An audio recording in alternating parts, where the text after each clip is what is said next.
Assalamualaikum warahmatullahi wabarakatuh. Salam jumpa kembali, Sobat IP yang saya hormati,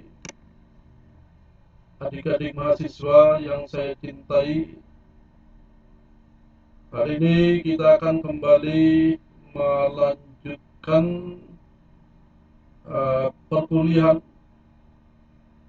pertemuan kedua, di mana topik yang akan kita bahas pada pertemuan hari ini adalah jenis aplikasi, metode AI, dan representasi AI.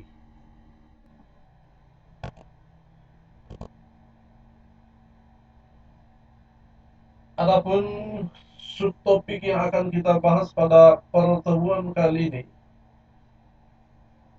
pertama adalah era perkembangan daripada artificial intelligence atau intelijensi buatan.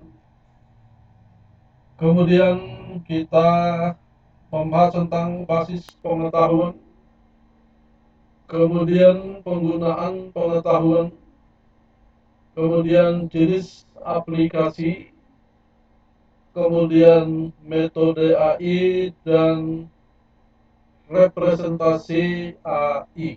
Ya, kita akan mulai pembahasan dari jenis aplikasi, metode AI, dan representasi AI. Pertama adalah era perkembangan.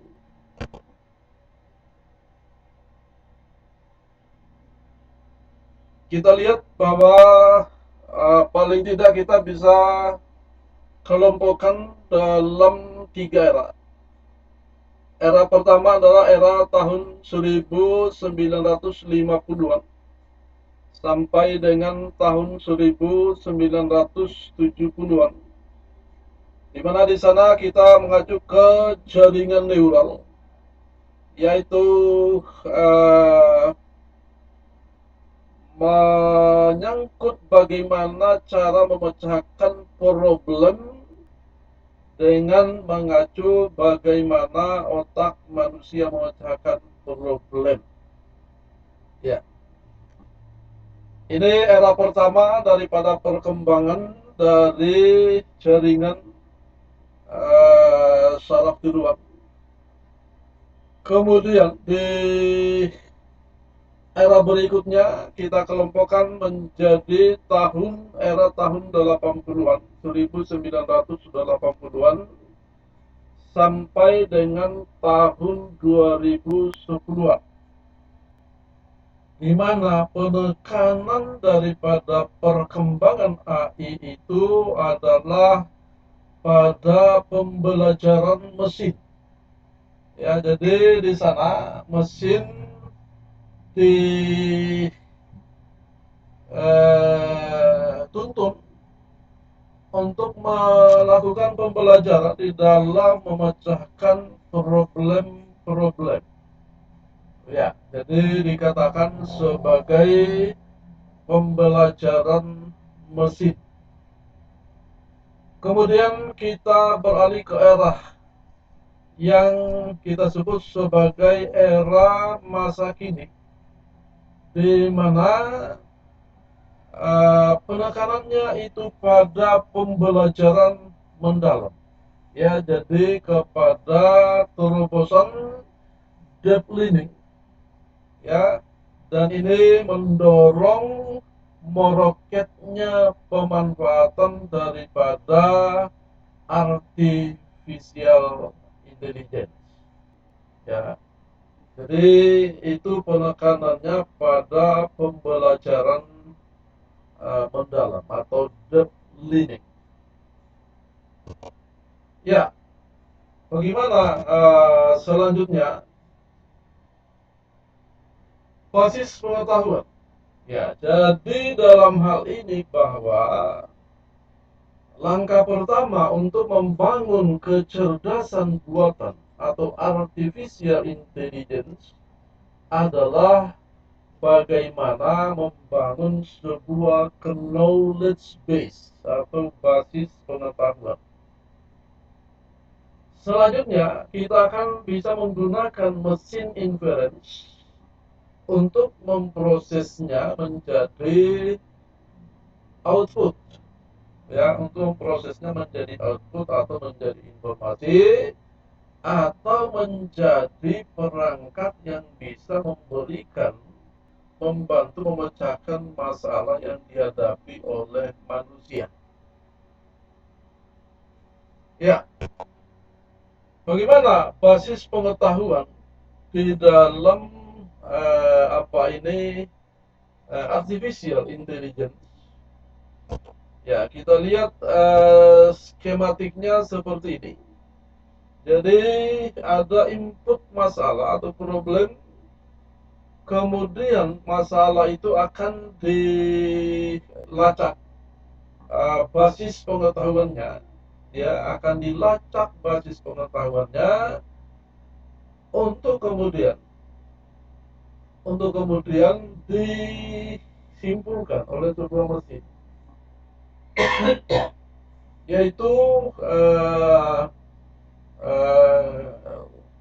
dari pelacakan basis pengetahuan atau knowledge base, atau mungkin juga merupakan kombinasi dari basis pengetahuan kemudian disimpulkan oleh mesin untuk menjadi informasi atau menjadi output solusi, ya. Jadi seperti itu cara atau proses kerja daripada artificial intelligence.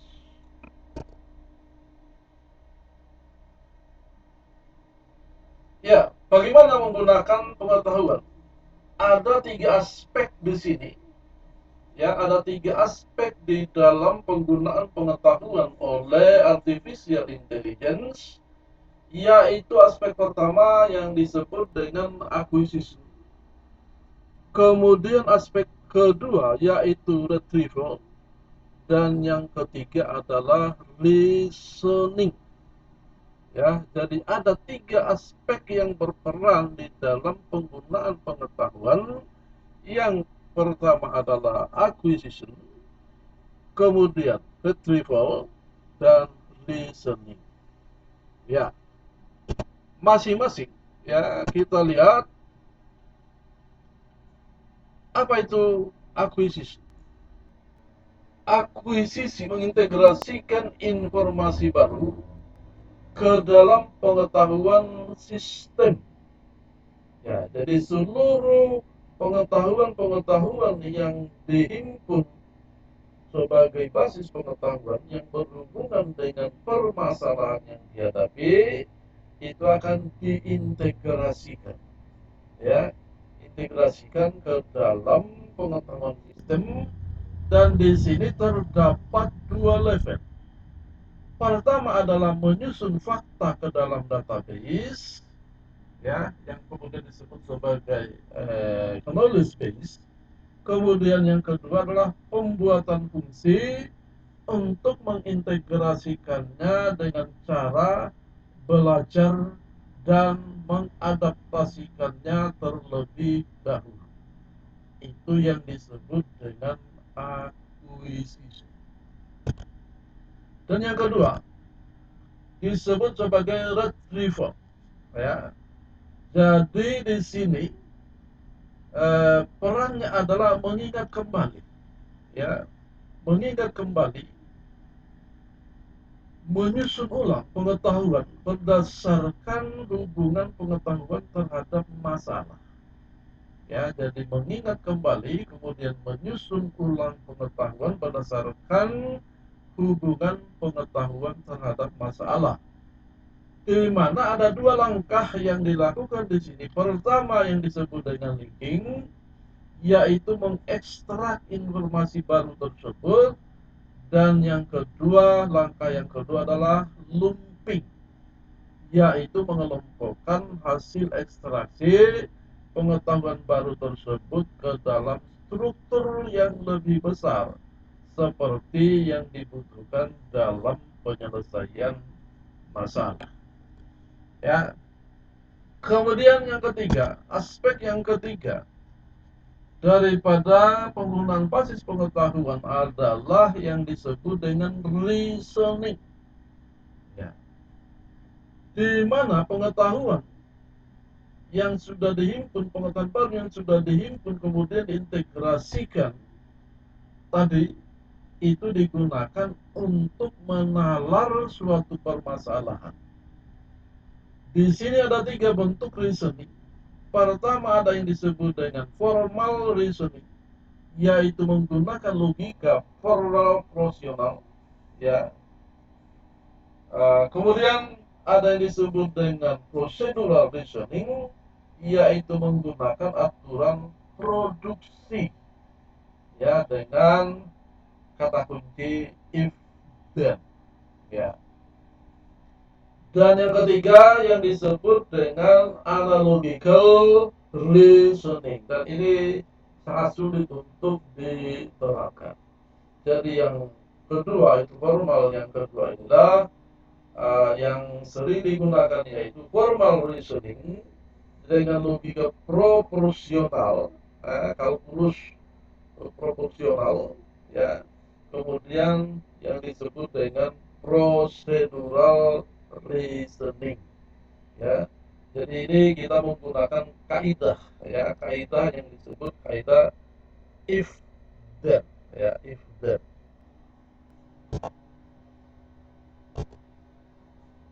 Ya, kemudian kita lihat bagaimana apa saja jenis-jenis aplikasi daripada artificial intelligence.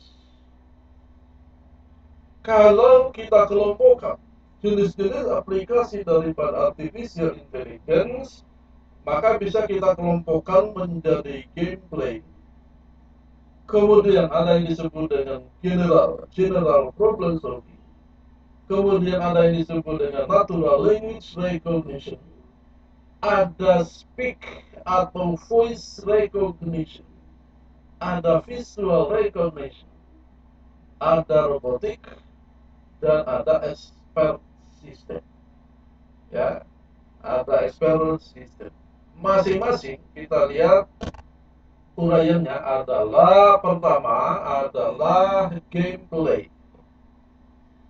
Gameplay atau permainan, ya, game, ya, merupakan bidang artificial intelligence yang sangat populer, berupa permainan antara manusia melawan mesin yang memiliki intelektual untuk berpikir. Ya, di sini bermain dengan komputer memang cukup menarik. Bahkan ya kita bisa tidak mengingat apapun, kita tidak mengingat waktu, bahkan kegiatan aktivitas-aktivitas bisa dikesampingkan kalau kita sudah larut dalam yang namanya gameplay. Kemudian yang kedua adalah uh, general problem solving, ya, di mana bidang AI ini berhubungan dengan pemecahan masalah terhadap suatu situasi yang akan diselesaikan oleh komputer. Permasalahan yang diungkapkan dalam suatu cara yang sedemikian rupa sehingga komputer dapat mengerti. Semua deskripsi yang diinginkan juga diberikan kepada komputer. Biasanya permasalahan tersebut dapat diselesaikan secara trial and error, ya, uji dan salah, sampai solusi yang diinginkan itu diperoleh. Suatu program paket yang cukup populer di komputer mikro untuk pemecahan masalah secara trial and error itu adalah Eureka yang ditulis oleh Borland. Ya, saya sendiri juga belum melihatnya, belum mengenalnya. Itu disebut sebagai Eureka.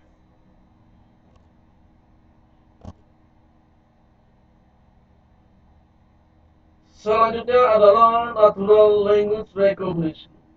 Ya, studi mengenai artificial intelligence mencoba supaya komputer dapat mengerti bahasa alamiah yang diketikkan lewat keyboard.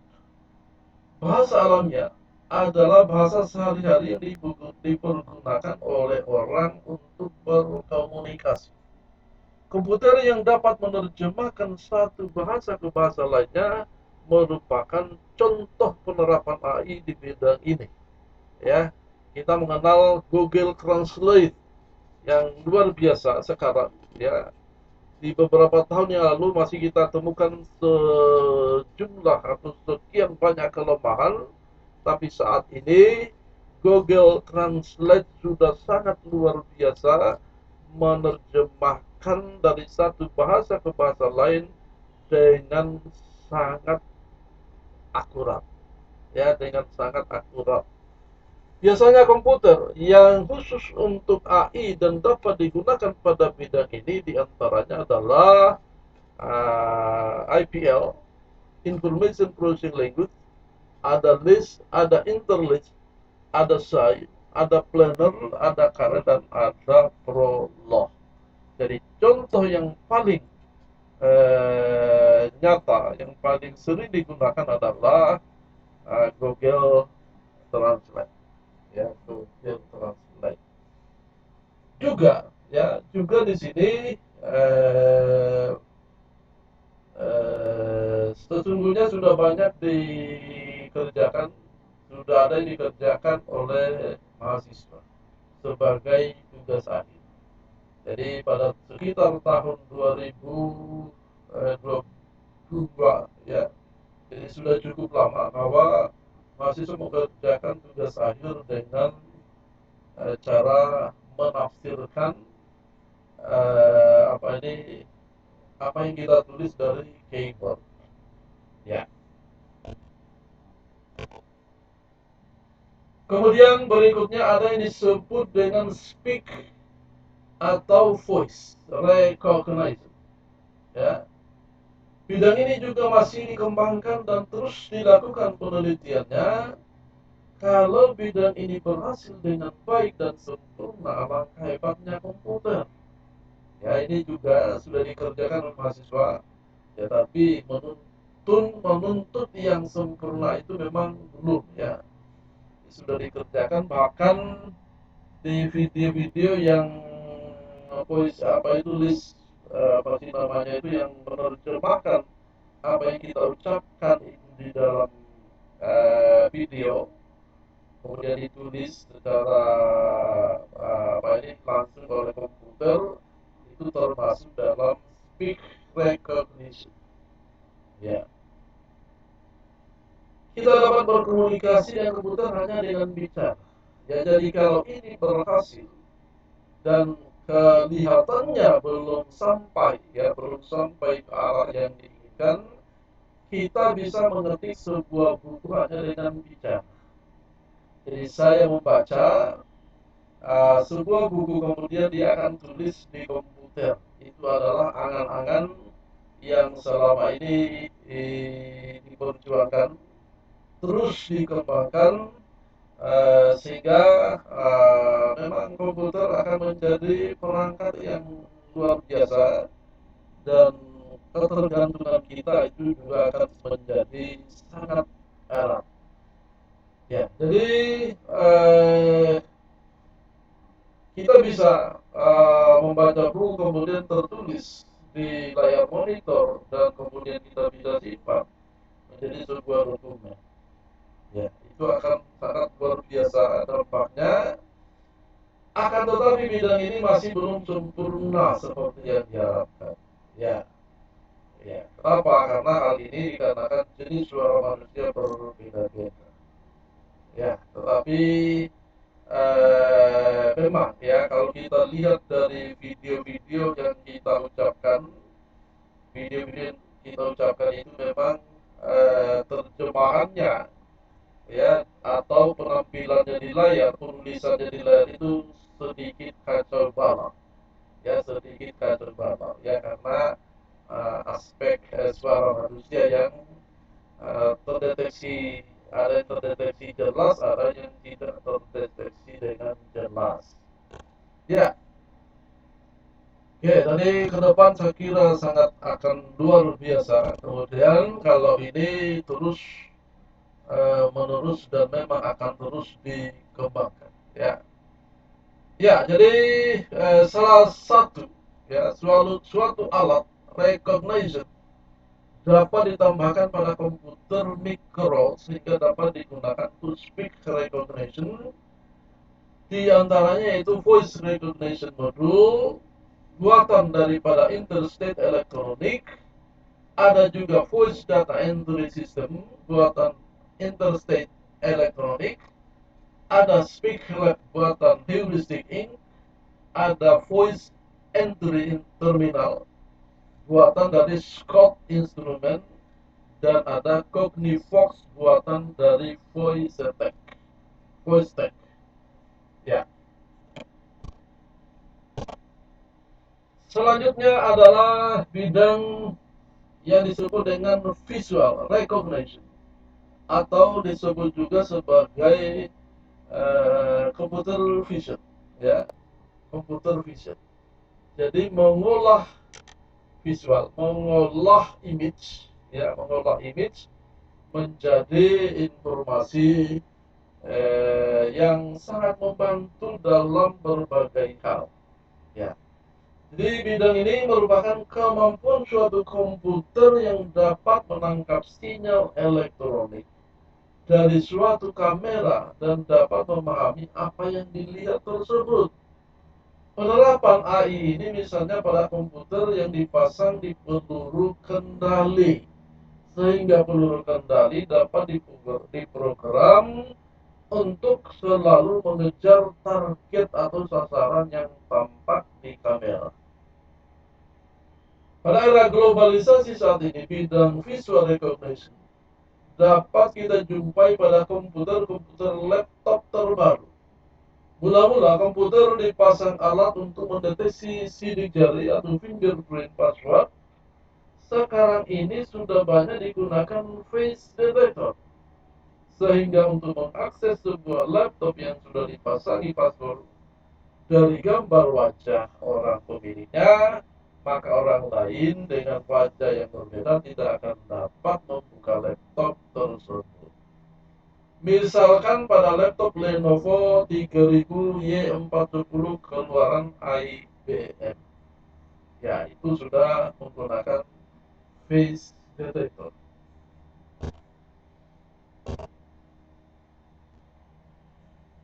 Ya, selanjutnya adalah robotik. Ya, kita tidak asing lagi. Ya, saya kira seakan-akan kalau kita berbicara tentang yang namanya artificial intelligence, sebagian besar orang, sebagian besar awam, bahkan sebagian besar mahasiswa menyangka bahwa yang dimaksud adalah robotik. Ya, yang dimaksud adalah robotik. Padahal AI bukan semata robotik. Robotik hanya bagian terkecil, hanya bagian kecil daripada artificial intelligence.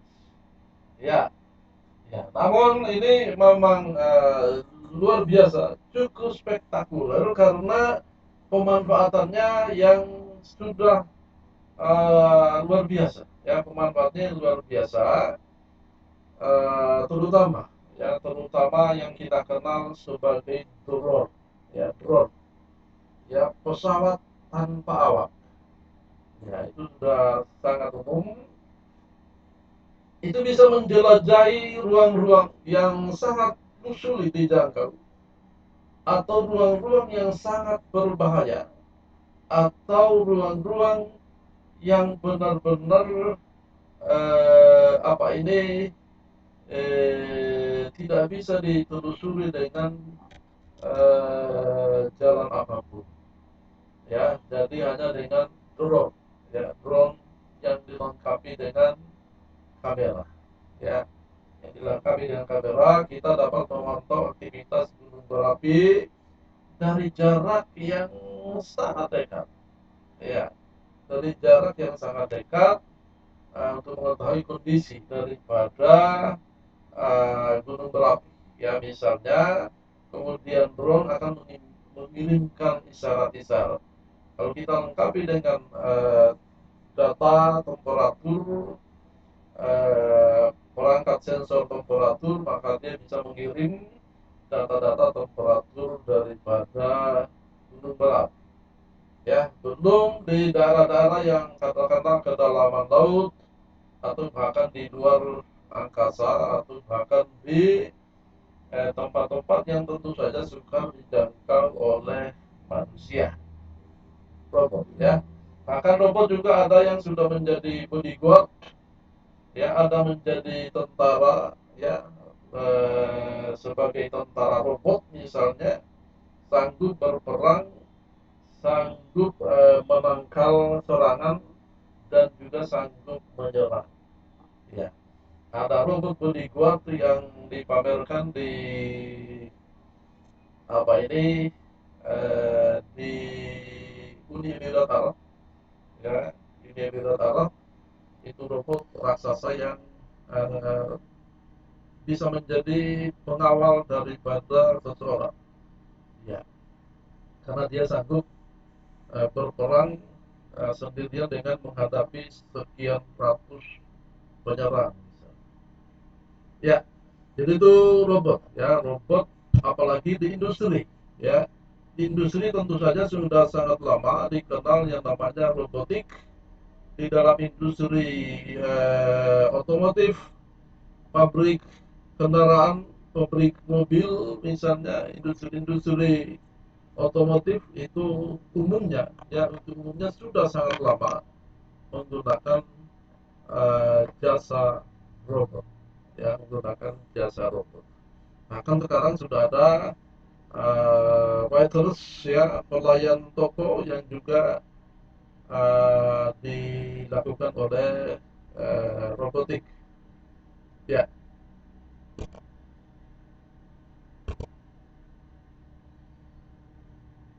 selanjutnya adalah expert system. Ya, di mana di sini kemampuan, keahlian dan pengetahuan tiap orang berbeda-beda. Komputer dapat diprogram untuk berbuat seperti orang yang ahli dalam bidang tertentu. Komputer yang demikian dapat dijadikan seperti konsultan atau tenaga ahli di bidang tertentu yang dapat menjawab pertanyaan dan memberikan nasihat-nasihat yang dibutuhkan. Sistem demikian disebut sebagai expert system. Ya. Jadi ilustrasinya adalah, katakanlah sebuah perusahaan, ya, sebuah perusahaan itu manajernya keluar masuk, artinya berganti-ganti. Tetapi kalau katakanlah perusahaan itu menggunakan yang disebut dengan expert system, maka pengetahuan daripada manajer-manajer memecahkan problem-problem yang dihadapi oleh perusahaan itu akan terdokumentasi sebagai basis pengetahuan, knowledge base, sebagai basis pengetahuan untuk menjadi landasan pemecahan masalah untuk kejadian yang sama, di masa-masa yang akan datang, di mana apa ini manajer-manajernya sudah berganti-ganti, ya, tetapi karena dia memiliki expert system, maka selalu dapat memecahkan persoalan itu dengan tepat karena sudah dihimpun dalam sebuah sistem yang disebut dengan expert system. Ya, kemudian selanjutnya adalah beberapa expert system. Yang pertama itu kita mengenal ada Maxima yang digunakan untuk tugas-tugas matematika, ada Maysin untuk mendiagnosa penyakit infeksi pada darah, ada Caduceus yang mendeteksi penyakit, ada Proof untuk mengukur fungsi daripada paru-paru, ada prospektor, digunakan perusahaan DEC untuk menggambarkan konfigurasi dari sistem komputer bagi para langganannya. Ada dendral untuk mengidentifikasikan struktur molekul suatu komposisi kimia dan lain sebagainya. Semua adalah expert system. Ya, kemudian untuk mengembangkan sebuah expert system harus diciptakan terlebih dahulu suatu knowledge base seperti dikatakan tadi yang dibutuhkan oleh aplikasinya. Suatu knowledge base terdiri dari kumpulan data tertentu untuk permasalahan yang spesifik dan aturan-aturan bagaimana memanipulasi data yang disimpan tersebut. Berbeda dengan database biasa, knowledge base mungkin dapat juga terdiri dari asumsi-asumsi, kepercayaan-kepercayaan, pendugaan-pendugaan, dan metode-metode heuristik. Untuk membuat knowledge base, perencanaan sistem harus bekerja sama atau meminta nasihat dari ahli di bidang. Ya. Pendapat, cara, metode yang digunakan ahli untuk memecahkan problem itu kemudian diinput sebagai knowledge base. Orang yang menciptakan expert system disebut sebagai knowledge engineer.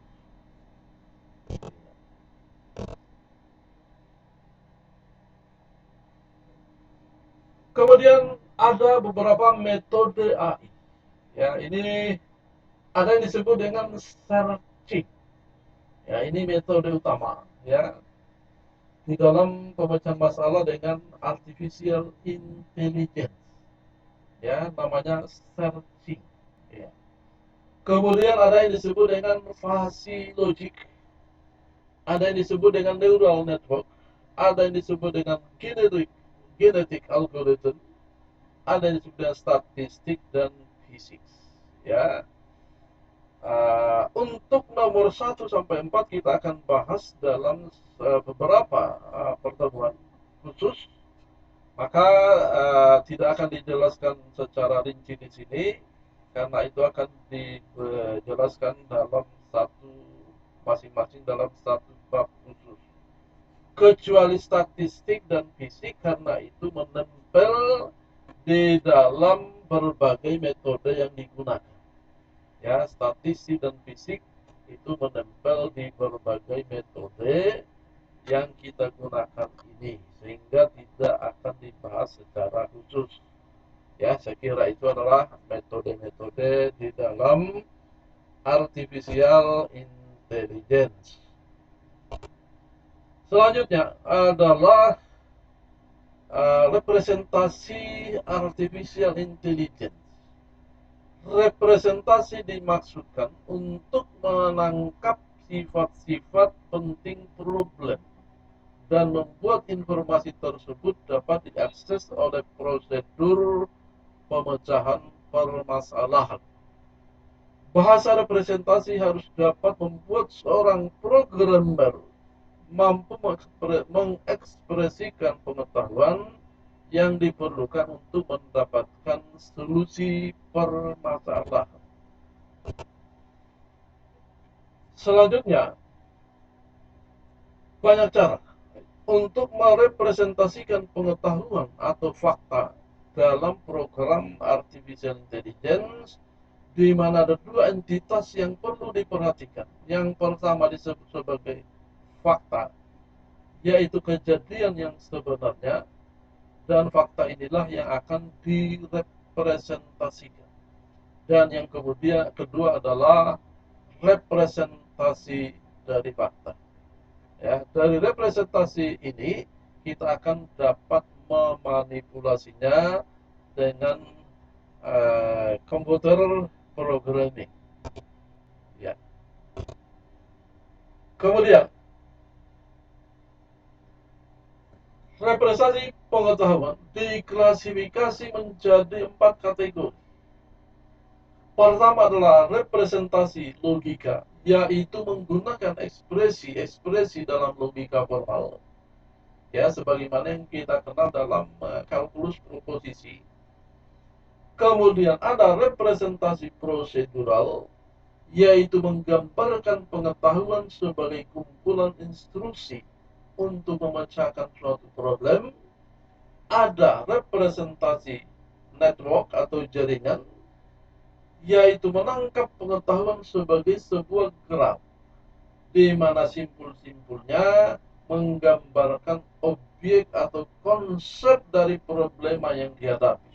Sedangkan edge-nya, tepinya, ya, pinggirannya itu menggambarkan hubungan atau asosiasi antar mereka.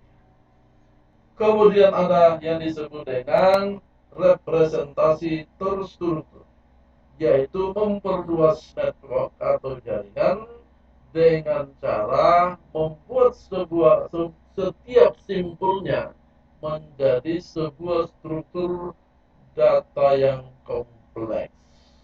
Ya, jadi saya kira itulah yang kita bahas, yang saya bisa jelaskan pada pertemuan kali ini. Kalau ada yang mau ditanyakan, silakan ditulis pertanyaannya di kolom komentar daripada video ini. Ya. Dan jangan lupa memberikan dukungan dengan cara mengklik subscribe dan like, ya, kemudian jika perlu di share, ya. Saya kira demikian pertemuan kita hari ini. Saya akhiri. Billahi taufik wal hidayah. Fastabiqul khairat. Wassalamualaikum warahmatullahi wabarakatuh.